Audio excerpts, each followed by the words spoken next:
Hey, it was not all that long ago that the world's first 22 happened, so you may be wondering how I'm even considering a 21-minute time. So, let's talk about it. I'll be assuming basic knowledge and understanding of the route and tech in no IMG. First, let's begin at the 2254. This was the world's first and still one of only two ever 22-minute no IMG runs, and was for the most part identical, although better performed than the record before it, which was the 2308. The 2239, however, is an objectively worse performed run, however using a route which saves a total of 38 seconds over the route used in the 2254, of which I only managed to save 15 seconds. The first change is one that you probably won't notice much if I do my job correctly, which is swing shot storage. If you've ever seen the regular NG Plus world record, you may be familiar with this trick. By having the swing shot in your secondary slot when you kill the protopet, it remains as your secondary item when you enter a new challenge mode.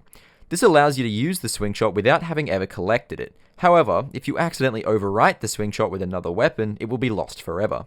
This saves about 7 seconds, minus the minimal time losses doing it for the entire run, as we can use it here on the planet Snivelac to skip a lengthy wall climbing section. However, it also requires an extra instaclip to save the full amount of time.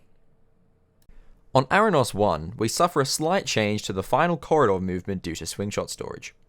While it is essentially identical in time to the old route, it sadly decreases the consistency of the planet.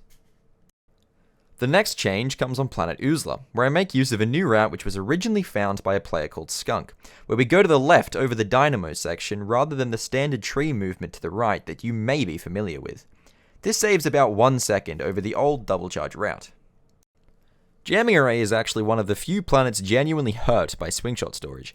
The inability to switch between weapons quick enough between towers disables us from using a combination of Plasma Coil, Rhino, and Lancer, instead being locked into the chosen weapon for extended periods of time.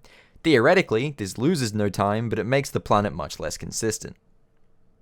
Barlow is the final planet to suffer a major negative change due to swing shot storage. Here, the weapon lag makes the game often freeze up for a second or so as you try to handle weapons during a movement. This makes old corridor proxy borderline impossible to complete in real time. Instead, I do the even older proxy instead. However, again, this only loses about 0.1 seconds, so it's barely even worth considering. Now that we have covered the boring stuff, we get into the major time save of this route. Tabora is the first planet to make a major route change. By clipping out of bounds and performing a double charge, then entering a short wall climb to come up through the bottom of the lava, we are able to skip half of the Tabora cave section. You have to be careful, however, as the timing on the double charge is abnormally early, and if you wall climb in the wrong section, the lava will kill the player and the run. Also, the double charge itself has a small window of only 1/60th of a second to do the correct inputs, and if you miss it, the run is over. Noteworthily, the simplified weapon management of this route is one of the only reasons swing shot storage is actually viable for the entire run. Done optimally, this double charge route saves about 7 seconds. Aranos 2 is the next planet to take changes, and boy are they mighty. This planet in the 2254 route was, in my opinion, one of the easiest planets in the run. Now, however, it is the single hardest 2 minutes in any category. First, in the Clank section, a new trick known as Clank Proxy allows Clank to get shot up into the air and through the roof, skipping some particularly slow rooms of the Clank section, and saving a whopping 19 seconds if you hit it first try. This trick, however, is incredibly precise, as Clank has to be in a very small and specific area, and the square input to punch to get the proxy has a timing window of 1/30th of a second. Every time you miss the Clank proxy, you lose between 4 and 7 seconds, depending on what goes wrong, so you really don't have any chances here. Then, before we have even left Aranos 2, there is another important change. Implementing swing shot storage in no IMG means implementing the same solutions to weapon management that we use in NG+. What this means is at the highest level, after we clip out in the ratchet section, we need to perform another double charge. Remember, that's a 1/60th of a second trick. Done properly, this double charge saves about 4 seconds. As you have probably gathered, whilst this route saves an incredible amount of time, it also increases the difficulty tenfold, and this category was already brutal.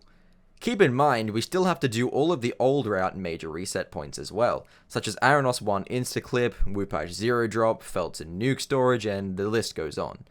But what if I told you that it gets worse? Now that we have covered the changes to the route to achieve the 22:39, let's discuss what I intend to do to push that time below 22 minutes. Believe it or not, new strategies have been found even since that record, and strategies previously declared too hard have been reconsidered and now implemented to help push that time down to the next elusive barrier. On Aranos 1, a new piece of tech gets to be used. Elevator proxies were known about before, but they were not really understood and therefore not used. Now, however, we have proxies for both elevators on Aranos 1.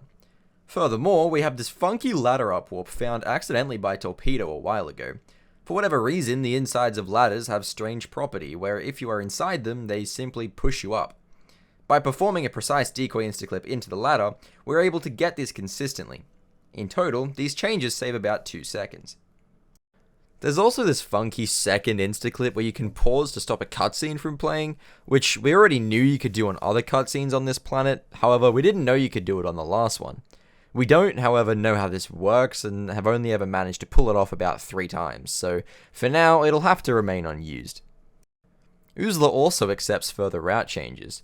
With an improved set of movement to clear the 2 invisible walls quicker, as well as a new clip and corner cut to the final cutscene, we were able to save about 1.5 seconds over the original left side route. Maktar contains 2 strategies I am not personally too sure about implementing. The first is a very old taxi proxy to skip the ladder, which we have known about for a long time, however not understood. Now we understand that it is on a cycle. As the cycle takes about 1 second to loop, the strategy saves anywhere from no time to 1 second, depending on when you catch the cycle. This makes it a strange strategy to consider.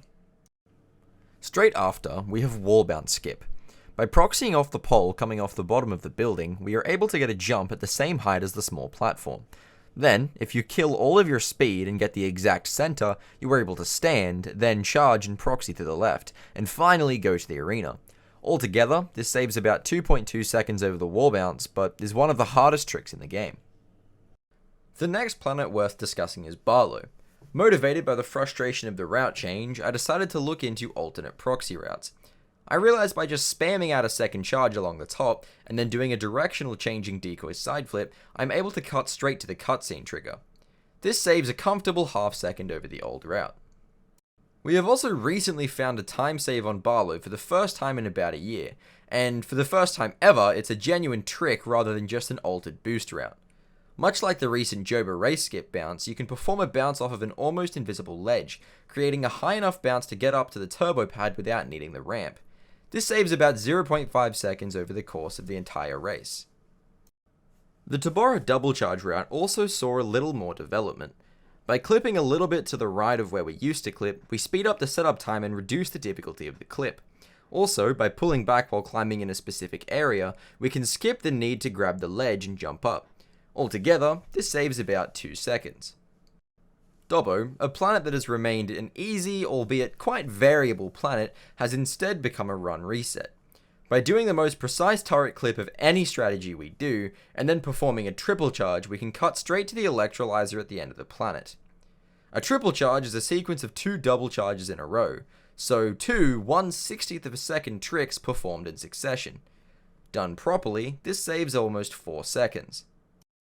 Tadano takes the easiest route change we've had in ages. By using a decoy to cut the corner quicker than the wrench, we save about 0.6 seconds. Yeah, that's it.